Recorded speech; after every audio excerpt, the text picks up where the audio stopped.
কিছুদিন ধরে অফিসের কাজে আর্লি বেরোতে হচ্ছে, তাই সকালে কোনো রকমে সেদ্ধ ভাত খেয়েই যাচ্ছিলাম। তবে আজ ঠিক করেছিলাম অফিস থেকে ফিরে এসে একটু ভালো কিছু রান্না করব। গতকাল চিংড়ি কিনে এনেছিলাম, আজ সেটাই বানাবো। প্রথমে চিংড়িটা হলুদ নুন মাখিয়ে ভেজে নিতে হবে। দেন কড়াইয়ে তেল দিয়ে তাতে একটু কালো জিরে ফোড়ন দিয়ে পেঁয়াজ কুচি দিয়ে দিতে হবে। তারপর একটু নেড়েচেড়ে তার মধ্যে গ্রেট করা আদা আর রসুন দিতে হবে। আদা রসুনের গন্ধটা ছাড়লে টমেটো কুচি আর কাঁচা লঙ্কা দিয়ে আর একটু নেড়েচেড়ে নিতে হবে। দেন একটা বাটিতে লবণ, হলুদ, লঙ্কা গুঁড়ো একটু জলে মিক্স করে দিয়ে দিতে হবে। তারপর ঢেকে ঢেকে সেই মশলাটা ভালো করে কষিয়ে নিতে হবে। তেল ছাড়লে তার মধ্যে দুধ দিয়ে কন্টিনিউয়াসলি কিছুক্ষণ নেড়ে যেতে হবে।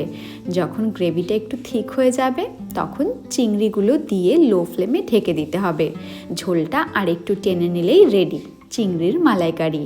একবার এরমভাবে তোমরাও ট্রাই করে দেখতে পারো, ভীষণ টেস্টি হয় খেতে। আমার তো খুব পছন্দের।